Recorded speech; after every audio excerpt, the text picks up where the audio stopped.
Welcome back to the Legacy Builders Podcast. I'm your host, Kyle McGee.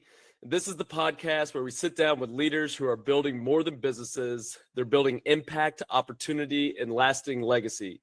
Today's guest is someone who embodies that mission in a powerful way. Joining us today is Evan Holladay, a real estate developer with experience across more than $500 million in projects and 2,400 multifamily units. Evan is the founder and CEO of Holladay Ventures, where he and his team focus on developing and investing in workforce, affordable, and mixed income communities. But what truly sets Evan apart is his impact-focused mindset. In addition to his development company, Evan is a thought leader, educator, and mentor to many. Evan, welcome to the show. Excited to have you here. Yes, excited to be here, Kyle. Thanks for having me. Absolutely. So I like to mix up these interviews, and sometimes we end it with it, but today I want to start, and the show's called Legacy Builders. So I'd like for you to finish this sentence. A legacy builder is someone who... Oh, great question. Also, side note, I love the title of the podcast and legacy and impact. To finish that sentence, I would say a legacy builder is someone who really thinks about every decision they make in the mindset of how will this impact those around me for the long term. And every single decision, making it through that lens, I think that is somebody with a legacy builder mindset. I love it. That's a great answer. And it's something that I like to reference a lot because those that are the most successful talk and think in long terms, right? It's not short-term decisions. It's typically really well thought out, begin with the end in mind, Stephen Covey type, principles. Right. I'd like to ask a similar but different. If I ask those closest to you, what drives Evan when nobody's watching or clapping? What would they say?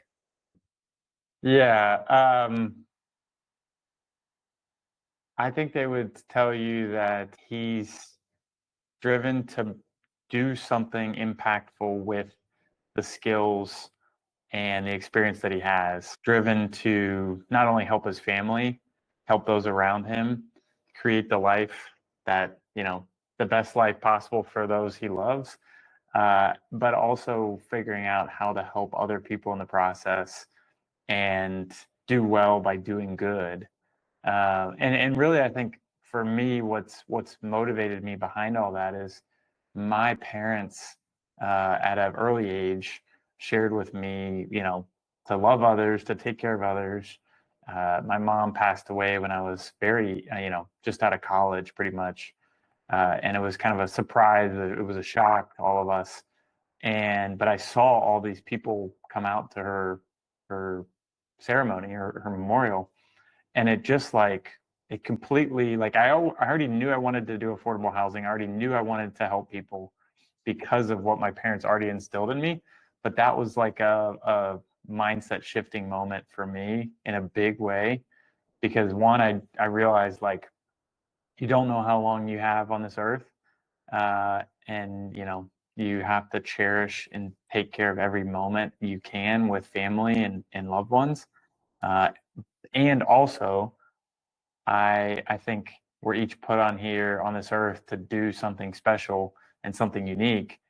And my, unique service to the world is to help create more affordable housing, to help more families, try to live a better life. And so I realized through my mom's memorial, I was like, I need to I really need to go big because I can help so many people. I know how to help so many people. And it's almost like my duty to help people. And so those two things really just completely shifted in my mind after my mom's memorial. Man, I've got chills because unfortunately we shared this in common. I lost my dad when I was 23 years old. He was 52. Sounds like you were a young man when you lost your mom. Yeah, How old 24. were you? 24 years old. And I know for me, it was an inflection point. And it sounds like just that for you as well. Talk to me. And this, I'm literally getting goosebumps because I, haven't had a recorded conversation where we go deep on this. And, it's interesting to explore because you can go two different ways, right? You can have the victim mentality and be like, why me, and go the wrong way. Or I guess there's more ways than two. You can go status quo, just keep on chugging along, doing what you're doing.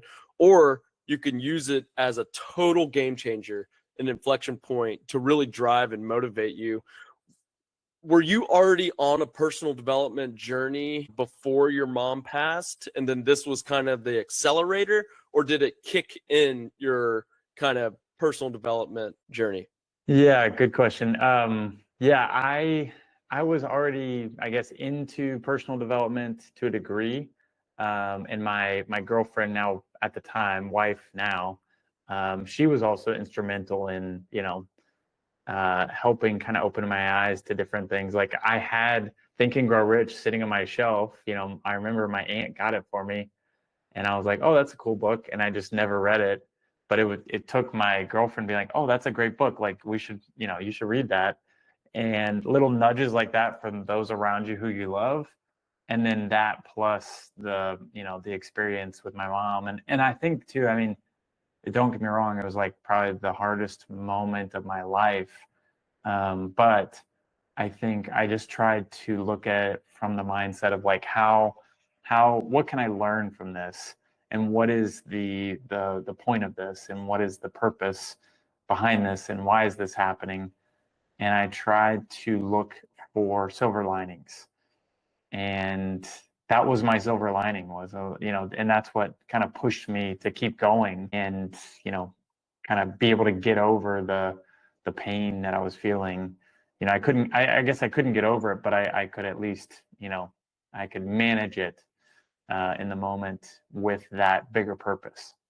Yeah, and for me, it was always like this quote that really helped guide me. And like anytime I got into this like, negative spiral that you still do, right? You can do all the self-development and work on your mindset, and you still have these moments. But it was the quote that it's not what happens to you that defines your character or defines you. It's how you respond to what happens to you that defines you, right? And so this moment in your life, right, you used it to, okay, I'm going to respond to this in a way that honors my mom's legacy, that, honors her life through me, right? And so I think it's a awesome journey, and you're making your mother proud. I know we're recording this December 22nd. The holidays are a difficult time, when you have those close to you not here anymore. There's a void that never goes away. So thoughts and prayers with you during these times. Appreciate that. You too, man. Yeah, thank you. You said something that I thought was pretty interesting. You said that you knew that you were doing affordable housing, like out of college. How and why? Like that's not something that is very common, right? Yeah. For someone to come out of college or skip college or whatever your journey is as a young man and say, I'm gonna go into affordable housing. Like talk to me through that decision making and what led you to affordable housing. Yeah. I realize I'm probably one of, maybe it's more common nowadays, but yeah, it was a little bit unique at the time to come out of college knowing I wanted to do that. So I went into college thinking I was dead set on being a doctor. I was like pre-med, I was doing all these class, I was even like volunteering in a hospital, like in high school. I was like, I'm dead set on being a doctor. I want to help people through medicine. And then it was like literally my first chem and my first bio class. And I'm like, this sucks. Like, what am I doing? Like, I don't want to do like 10 to 12 years of this. Like, so I immediately started looking around. I was like, what are my options? What else is out there? I took an economics class in the school of business. I was like, okay, this is how my mind thinks. I already think like this. Like, I love this stuff. So I ended up switching to economics. And then at the same time, there was a student housing development. I went to University of Louisville, and it was very much like it was a commuter school turning into a residential, campus school. And there was this big student housing development announced by this private developer. There was mixed use, there was retail on the first floor, there was like 355 beds. It was just a massive development. And so I was like, something there, like something's attracting me. Like I just want to be a part of that. And so, basically convinced the developer to hire me. I got a bunch of people out to his groundbreaking, and and also followed up consistently a lot until he would give me an opportunity, give me a shot. And I basically helped lease up the whole thing in like 5 months. And that really got me hooked. I was like, all right, I can be a part of big projects, I can help.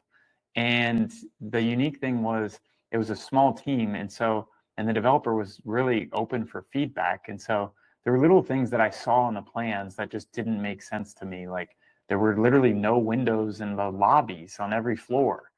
But there was a wall right there. So I knew they could make a window. And so I was like, hey, why don't you have like, some natural light in the lobbies? That'd make it a whole lot nicer. And he's like, yeah, that's a good idea. And literally, as they're building the building, he changed the plans to incorporate windows.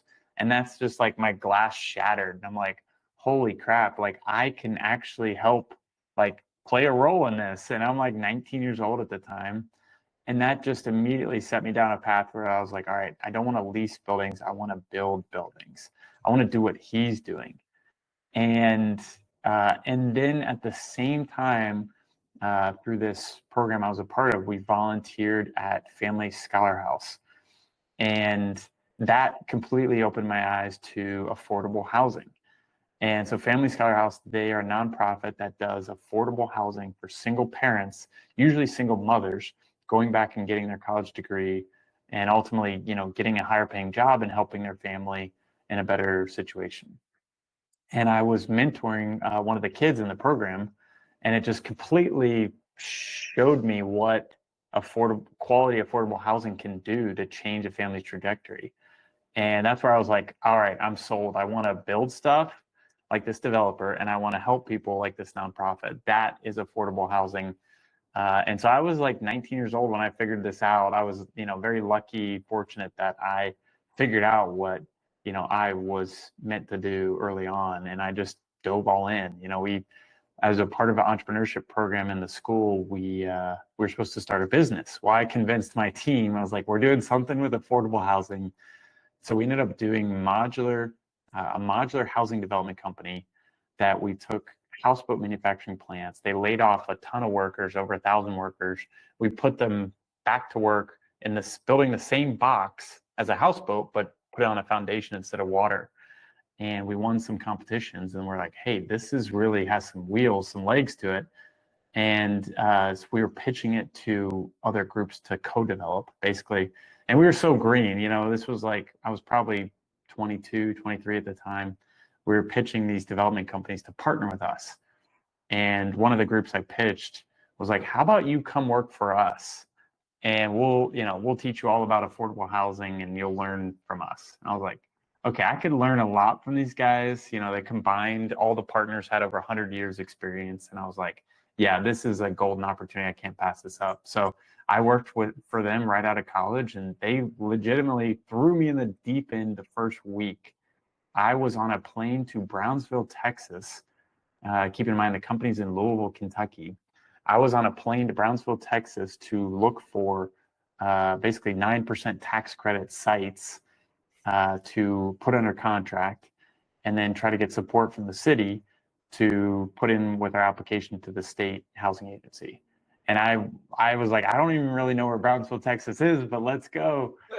And I got a few sites under contract. None of them ended up working out, but it was like the best experience I could have asked for. I mean, they trusted a lot in me, and I took that and ran with it and just, grew very quickly there. Ended up doing over 1,200 units over 6 years there. Really cut my teeth there throughout the Southeast, from, Kentucky to Florida to Texas. And then really, at a certain point hit where I was like, wait a second, I'm putting these deals together, and also realizing like I'm bringing a ton of value to the ownership here, but also we're not doing deals the way I think we could be best helping people. So let me stop you right here. Let me stop you right here, because I definitely want to get into this. It's always a crucial part of any entrepreneur story, from when they, take the leap, right? And I want to go into this, but before this, I took a couple notes, and I think that it's important that people hear this. And it's confidence comes from taking action, one, right? So you Yeah. were persistent early with this developer. You saw an opportunity, opportunity handled well leads to more opportunity, right? So you helped him with his lease up, you inserted yourself, but you also got confidence from someone believing in you, right? And saying and listening to you. And so you got a little confidence from somebody else, right? And this was through a relationship, and so taking action and the right person showing up at the right time that gives you some belief and that gives you more confidence to keep going, right? And so anybody out there, you really have to understand those points, right? You can't it's so easy to say, oh, must be nice, that person really had it all teed up for him and he got every opportunity. There's usually precursors to this if you go deeper, right? So take action, and then when people believe in you, like, use that confidence wisely and add value to people. So you go on and you're obviously moving and shaking, and you got big goals, and you love what you do, which is another key point, right? You're passionate about what you do. And then we go to the next version, or the next iteration of the story, which is you say, okay, I'm pretty good at it. I've gotten exposure across all these things. I'm probably making pretty good money right now. I'm elevating quickly. Like, they're giving me a lot of roles. I'm still a young man. I'm going to go do this myself. That's uncommon, right? You know this because of the world that we live in. Like, that is a very uncommon thing for people to bet on themselves. Talk me through your journey to bet on yourself. Yeah. And I think too, like you brought up, at the end of the day, it's just a series of decisions, and it's a series of small bets that lead to a bigger bet. And I think also it's like surrounding yourself with the right people.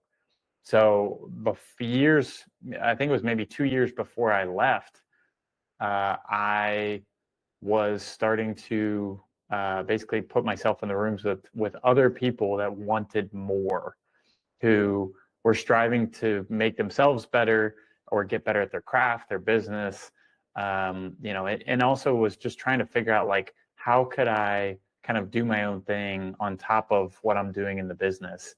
One, to make my own name, and two, to be able to start the flywheel spinning to eventually do my own thing. I always knew I wanted to do my own thing.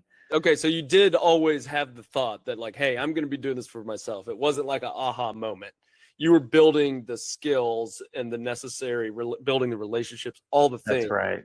Okay. Yeah, I went into working for this other company knowing that I was like, I'm going to have an amazing experience. It's like an apprenticeship, I'm like, I'm learning from the owners. I'm learning from the developers who have done this before. I'm learning on their shoulders. I'm learning from their mistakes. They even told me that when I first started. They're like, look, we've made tens of millions of dollars worth of deal mistakes, so that hopefully you only make $1 million mistakes. And I was like, I don't want to make any mistakes. Like, let's keep it like under 100K maybe. But even that, I was like, I don't want to make any mistakes. I don't want to lose anybody any money. But I knew that this was an amazing opportunity. But at the same time, I was always looking at how could I build a name and a brand and a reputation that people would trust and work with me. And also just thinking about, like, what was I passionate about, and where did those two, the Venn diagram overlap. So a couple of quick stories on that. I think one was, early on, I met this venture capitalist, and it was kind of a fleeting moment. It was a startup weekend, and I was like, I want to keep talking to this guy. Like, this guy's really interesting, and there's so much I could learn from him. I'm just curious how he funds deals and how he funds companies. And so I on the spot, I told him that I had a podcast where I interview successful people and entrepreneurs just like you, and I'd love to have you on the show. And it was like, 2 sentences. And he's like, yeah, sure. Here's my personal card. It's got my cell phone on it. Like, let's set it up. And I was like, oh shit. Okay, I guess I need to create a podcast. And, within 30 days, I had watched, like every video on YouTube of how to do a podcast. And I bought the mic and the setup and everything. And I was literally practicing recording with my best friend, just so I could, practice interview. And I did it. And then afterward, I was so nervous. But afterward, I told him, I was like, I have to admit, like, you were my first guest. And he's like, you nailed it. Like, he didn't have any idea. But it was just like taking that little baby step. And then that went on to, we did almost 200 episodes. And that helped build my name and my brand outside of the company that I was working for. And it allowed me to give value to others and build my network. I consider that like my MBA. And that's in a big way that helped put me in the right room with the right people who are also crushing it. And there was eventually a theme where I saw there was like 4 guys. I was like, each one of these 4 guys is crushing it. Like, what do they all have in common? Well, it's something you and I have in common, which is they were all working with Trevor McGregor as their coach. And so I had Trevor on the podcast, and it was also partially my way of like, interviewing him. And I just was like, oh my gosh, like I need this guy in my corner. And so we did a call. The very first call, like it was supposed to be his sales call. And I was like, he's already coaching me. Like, this is amazing. And so we were talking about it. He's like, well, what do you need? I told him, I was like, I want to leave. I just don't feel ready. I don't feel prepared. I don't feel like I have the right things in place. He's like, all right, well, what would you need to have in place? We basically started from the end in mind. And he said, what do you need to have in place? And when do you think you can have those things in place? So it was like 6-month window. And I was 5 things, I think it was, that I needed to have in place for me to feel confident enough to leave. And basically, he's like, carry that, write it down, carry it in your pocket every day and look at it, multiple times throughout the day. And I did that. And, through his coaching, I also signed up for his coaching, and having him in my corner and setting that deadline for myself, I left in like 5 months and 3 days. And it worked. And I was, scared, but I did it. And it was, one of the best decisions I ever made in my life. But I honestly, I think it may have taken me another year or 2 longer had I not had somebody like Trevor behind me and supporting me. This is so huge, right? Anyone that's listened to me on this podcast knows how passionate I am about coaching and masterminds and groups. And your point is surrounding yourself with the right people, right? But not just surrounding yourself with the right people. You have to match that with curiosity and action, right? You have to ask the right questions. You have to like really get into people's mind and then take action on what you learn. I've had people that I recommend coaching or do whatever, and then they're like, I just don't really get much out of it. And I'm like, well, did you try the things? Like, Yeah. how can you talk to this person and not get anything out of it? Like, unless you're just not doing what he's saying, and then take action before you're ready, right? Right. Yep. You said to get into this guy's world, you had the idea of like, oh, come on my podcast. Well, that forced you to take action when he agreed, right? Yeah. So as I think just as humans, we naturally like want everything to be teed up, and we want to be, our skill set and be fully prepared to be able to master the moment or whatever it is. And reality is it doesn't work like that. The most successful people in the world have fear, they have doubts, they have uncertainty, but they take action anyway, right? And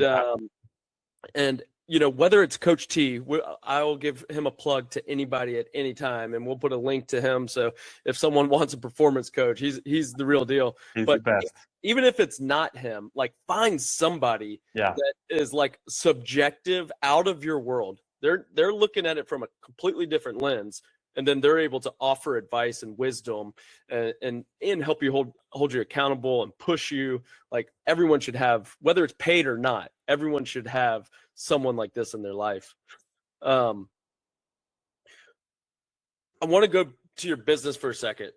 And so Holladay Ventures is a powerhouse, and this is not a success overnight type story, right? This is a long years. I love people when they say, man, like, you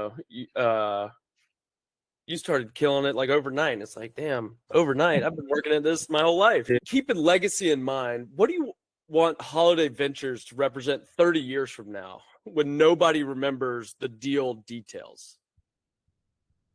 Yeah, really our big mission is to solve the housing crisis.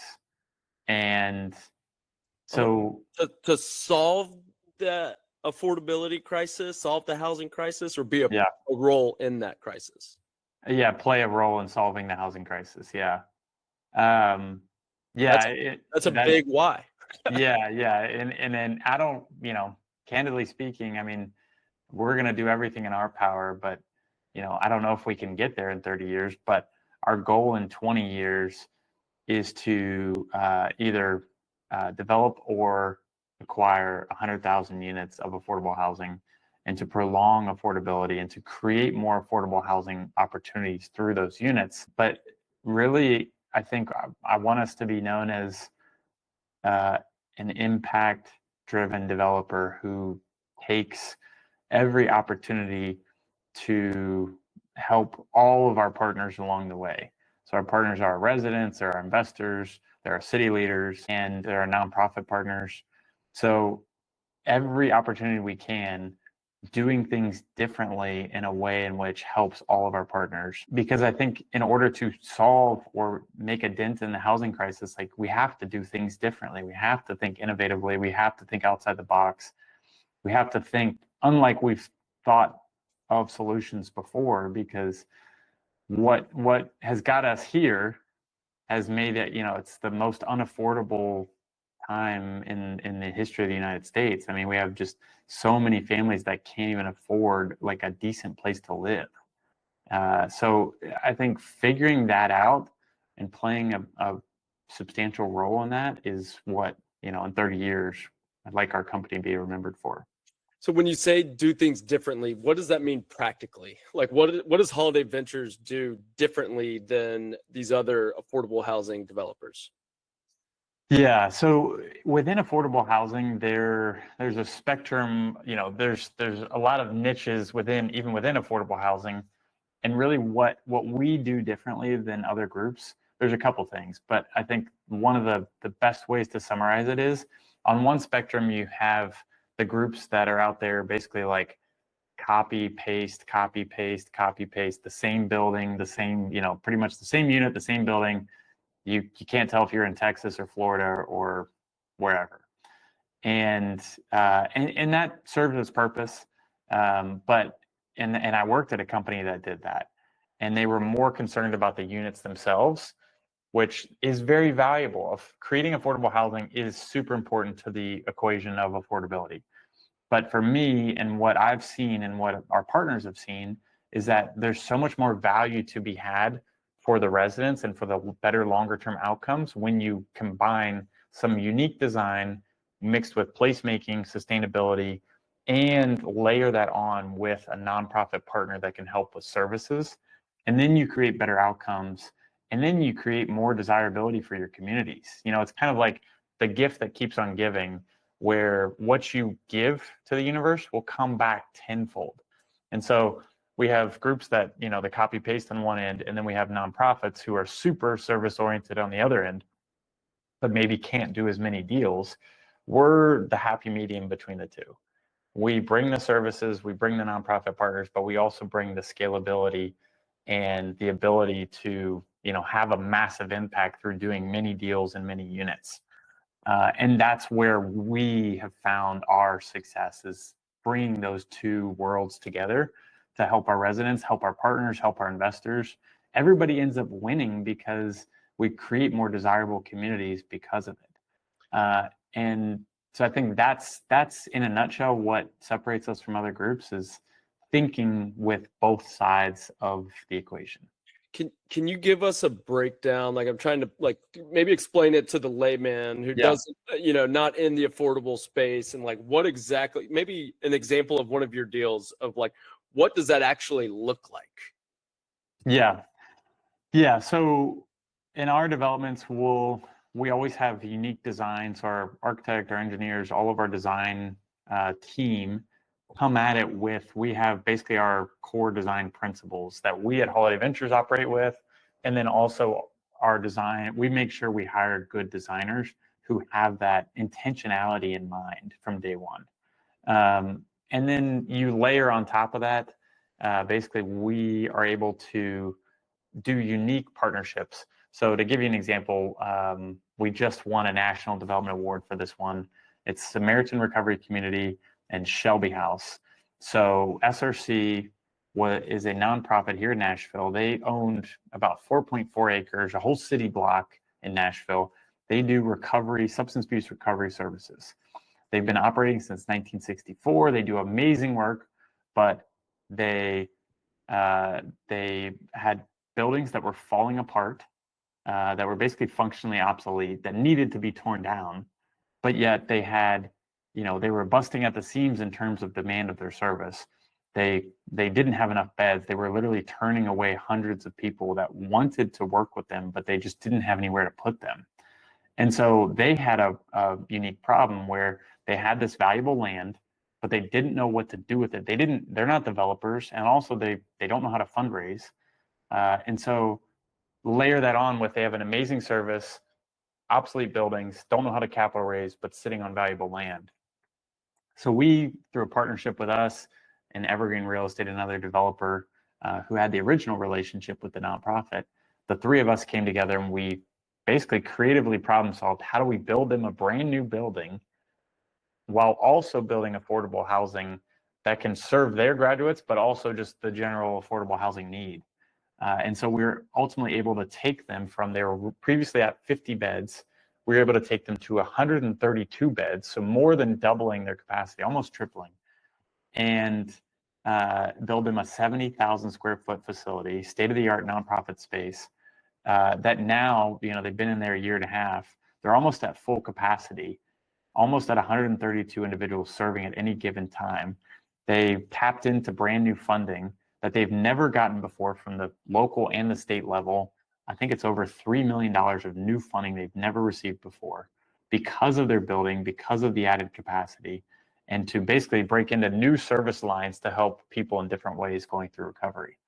And to top it all off, kind of the cherry on top, we have graduates of theirs who now live in the affordable housing, who have graduated through recovery, are now in stable ground, living in affordable housing. And we didn't even plan for this, but we actually had some of their graduates help build the new building at SRC. They were hired by some of the contractors to build the building. So, I mean, just talk about full circle. But something like that, most affordable developers would not take on that challenge or that unique, opportunity to bring all those pieces together. And it takes creativity, but also it takes the ability to storytell, and it takes the ability to pitch this opportunity to grants and funders. That's another way that we've found a lot of successes.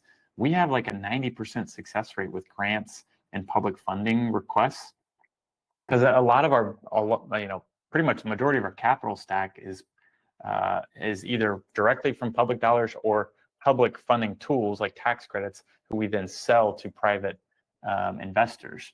But 90+% of it flows through some kind of government tool or funding. And so we have to apply to get that funding to make our deals work.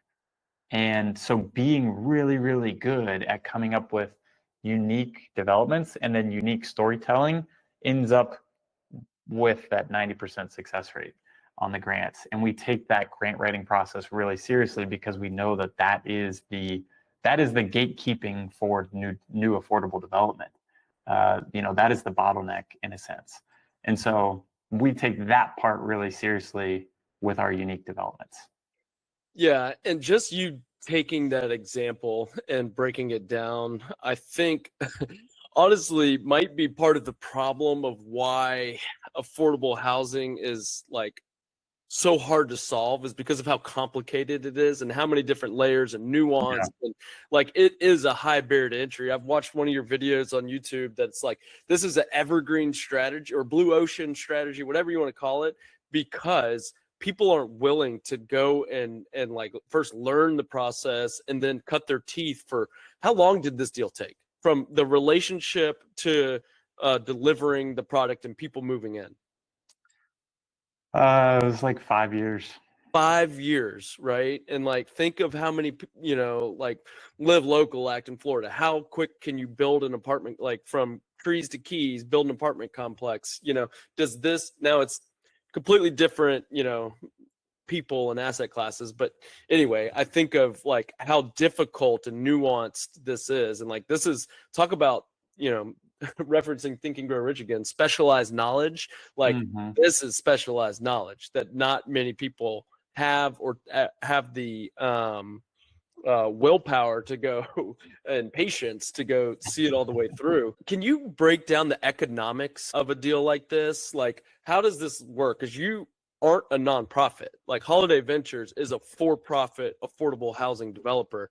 I think maybe this is wrong in my brain, but like when I started thinking about affordable housing, it's like, oh, that people don't make money in affordable housing. Like this is a donated, and this is why it doesn't happen, right? But I thought about that wrong. And so take me through the economics of being an affordable housing developer. How do you make money? Yeah.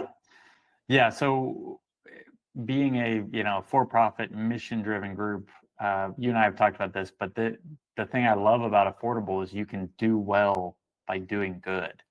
And so our capital stack for any given deal that we do is roughly about 40% tax credits that we sell to an investor like PNC or Capital One or US Bank or Wells Fargo, something like that. They buy the credits, then they become a partner in the deal. So they are our equity partner. Can you explain why they buy the credits? Yeah, so basically, Community Reinvestment Act of 1986 stated that banks are required to reinvest in all parts of a community, including lower income parts of a community, if they want to be serving that area, that MSA, that city or metro with their banking services. And so they are required to buy tax credits. And that will basically, they have to have a good CRA score if they want to expand the bank or buy another bank. So it's in their self-interest to invest in this. They do get a return. It's not a huge return, but they do get some return for buying the credits. It's a dollar for dollar write-off on their taxes and their tax liability from other income they may have from other parts of the bank. But we have in essence, a built-in demand. Now the market for those pricing for those credits ebbs and flows with the demand, but we have somewhat of a built-in demand for those credits. So that's 40%. Then the loan is typically about 50%.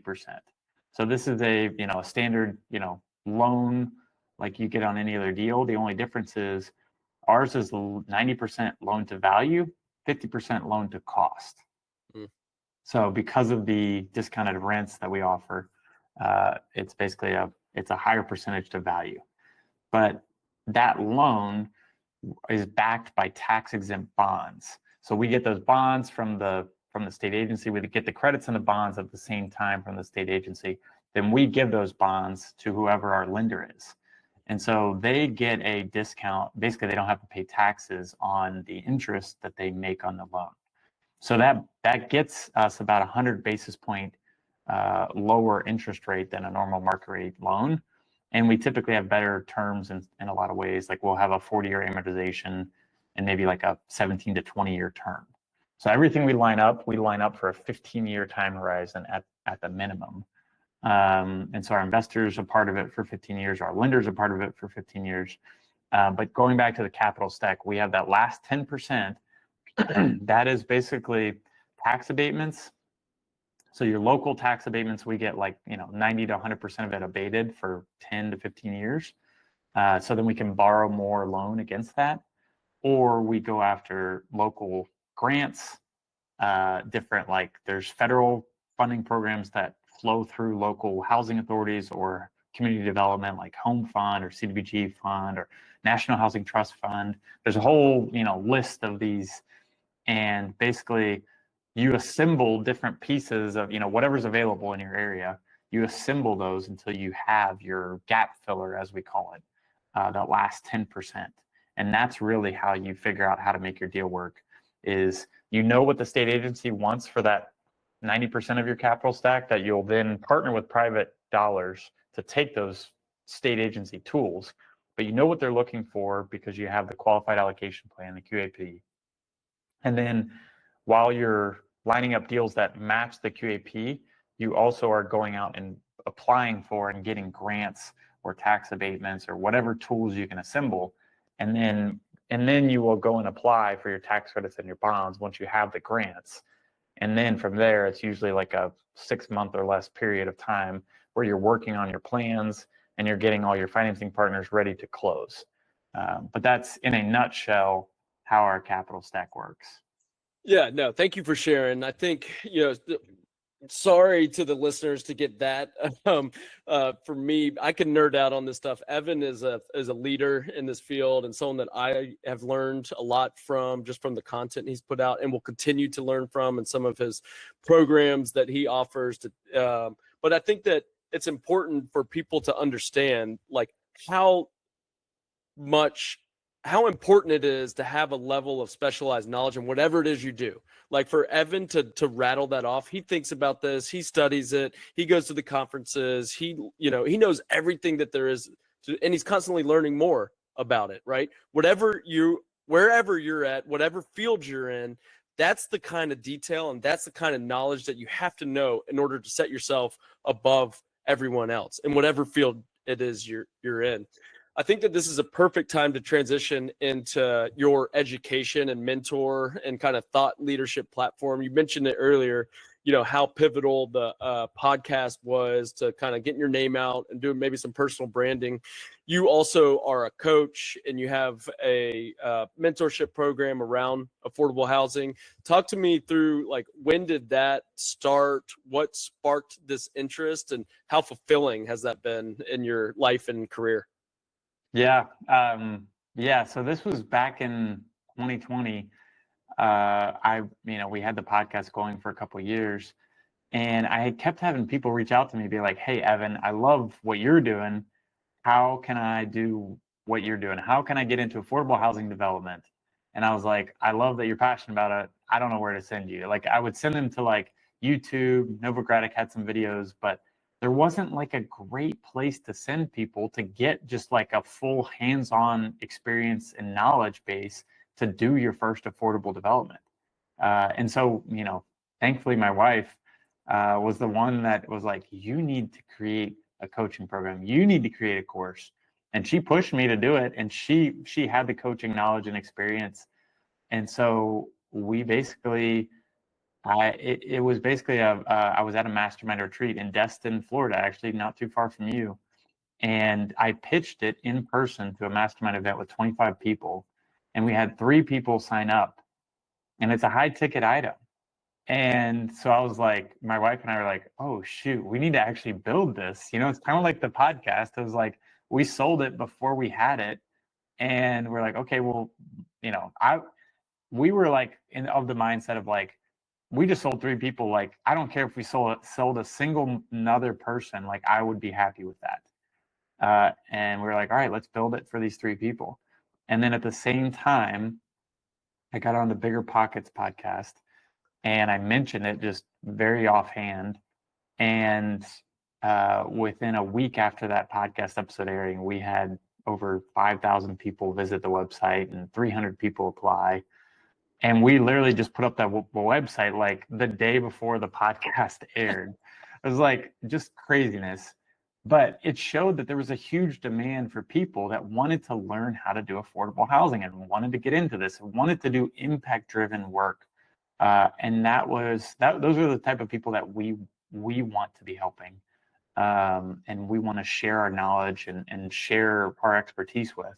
And going back to, my big why, like, I really do believe that we can solve the housing crisis if we help educate people who are also solving the housing crisis and share our knowledge. There's so many developers out there that just gatekeep and just keep the knowledge to themselves and don't want anybody else to find out, don't talk about how they do deals, don't share anything. And we just decided, we're like, let's just break the mold. Let's share everything. Let's be open book about how we do deals. Let's talk about, from A to Z, and make it a step-by-step process so that anybody that is passionate and driven and has, resources and partners with them can do this. And we had a great, amazing, successful run with the first one. We had over 25 people join the program, and we're now relaunching it in 26. and super excited to see where this goes, because I think there's so many, even today, even more people that want to learn how to do this. There's just not great opportunities, but for things like ADM. There's a couple of things that you said there that are extremely pivotal, and I want to be conscious of everyone's time, so we'll wrap this thing up. But you mentioned how important your wife has been in so many of these decisions, and so many of like your career and your personal life, like Think and Grow Rich, the coaching, like, and I know that just from following you on social media that your wife plays a very active role, huge role in your company. It reminds me of the quote, behind every great man is an even greater woman, right? And talk to me about just work-life integration, because having your wife integrated into your business, like that brings a whole different level of work life, right? So how has that journey been, and what would you share with the audience? Yeah, it's funny. We've got this question a lot. I think for us, same thing as the other things. Like, it wasn't easy at first. It was like when we were first launched Holladay Ventures, it was kind of like, hey, could I get, a favor? Could I get some help with this? Could I get help with the marketing material? Could I get help with the website? It's kind of like one-off things. And then eventually we're like, hey, like, let's run this business on EOS. Let's do the, traction. And I remember, it was so funny, we still talk about this. It was just me and her when we started the business. We were in our 1-bed, 1-bath, tiny little apartment. But we were running level 10 meetings, just the two of us in our apartment in the living room. And she's like, this is so dumb. Like, why are we doing this? But I was like, no, we need to stick to the system. We need to stick to the process. It will help us in the long run. But the first, the early days, it was like, we would be like, hey, you didn't do this. Hey, you didn't, we'd kind of call each other out. And then we realized, we're like, we need to remind ourselves, like, we're on the same team, both at home and in the office. Even if those for us were the same place and the same thing. And we quickly realized, like, we also need to play into each other's strengths of, like, she's good at certain things, I'm good at certain things, and there's certain things I don't like to do, there's certain things she doesn't like to do. And so realizing where our strengths and weaknesses are, and not try to overload each other in our weaknesses areas, that helped a lot. And then eventually it got to a point where, like, we operated really well together, and she was really the backbone of the operations and the marketing and the PR, and really helped us grow. I think, without her being that behind the scenes partner, I think we talk about this, but it's like, we would have had success. I just don't think it would have been as quick as we've had without her. And I think she played such a pivotal, crucial role. Now, when we did get pregnant with our daughter, who's now 1.5 years, when she was born, we kind of basically backed into, during her pregnancy, how do we backfill your positions so she can go full-time mom? And that's what she's been doing almost ever since. She's still, we call her our strategic advisor. She still helps with some marketing and coaching. Those are things that she absolutely loves to still do. And so she plays kind of an advisor role for those. But yeah, it's been really amazing having her, push me and also help me in areas that things that I hate doing, but things that need to be done in the business, really helped catapult what we're doing. I can't think of a better way, to build the foundation of what, ever Holladay Ventures eventually becomes, than doing it in that 1-bedroom apartment with your wife, running a level 10 meeting, which, any of you that don't know what that is, that's hilarious. Where like your husband and wife running a 2-person level 10 meeting. It's awesome. I typically always touch on this question, and just with your mission and how you believe in doing well by doing good. I like it phrased like that. I think I've always said doing good while doing good, and people are like, what the hell does that mean? But doing well while doing good, it sounds better. Where does your faith and your relationship with God, how does that intersect with your business? Yeah, that's a good question. I was raised going to Unity Church off and on. I think over the years, my wife and I have found our own version of our own religion. But I think really for us, it's about being in constant alignment with your core values and what you believe in and where you believe you can be of service to the universe.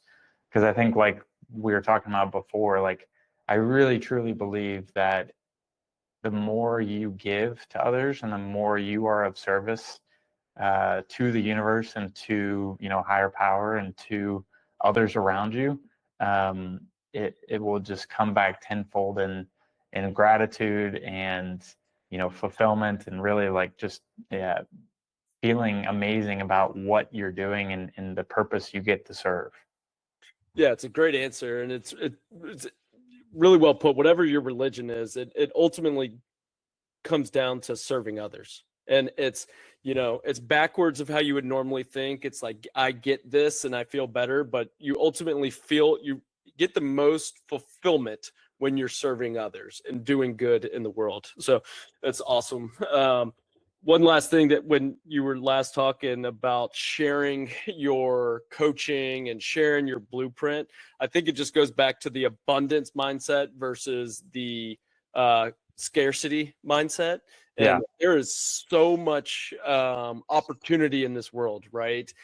There's so like many places to do affordable housing. And so when you give back and teach other people to do it, all it does is like the same kind of principle. It brings more opportunities. It brings more impact that you can do across the country rather than a concentrated region. So, Evan, keep doing what you're doing. It's awesome. Thanks, man. Appreciate you having me on. Yeah, appreciate you. And to our listeners, if today's episode challenged you to think bigger about impact, community, or the role you play in shaping the future, make sure to share this conversation and subscribe to Legacy Builders so you don't miss what's next. Before I let you go, where can people get a hold of you or learn more about what you're doing, Evan? Yeah, on all social media at Evan Holladay, and then our main development website is holladayventures.com, and our coaching is affordabledevelopmentmastery.com. Awesome. And we'll put a link to those in the show notes. As always, thank you. Keep building with purpose, keep investing in people, and keep creating a legacy worth leaving.